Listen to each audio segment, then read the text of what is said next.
अस्सलाम वालेकुम सर है Owdc 2 दिन पहले ड्रम च 50 kg 5 किलो गुड़। देखो 5 किलो गुड़ नाल किड्डा ज़बरदस्त इहदा रिजल्ट आया, किन्ना उत्ते बैक्टीरिया आया। है भी वही ड्रमी, इनू हुण असीं शेक करता ज़रा। वो शेक करन तो बाद भी देखो तुसीं किस तरह उपर आ रहा है।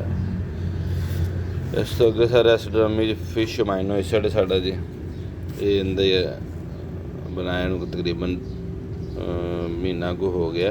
15-20 किलो फिश, 4-5 किलो गुड़ और वेस्ट डिकम्पोजर।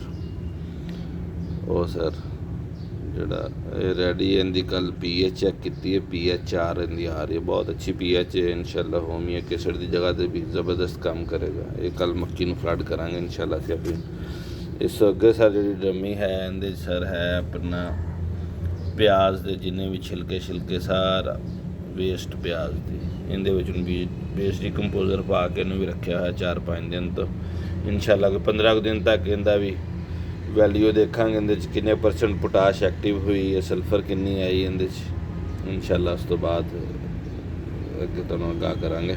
शुक्रिया।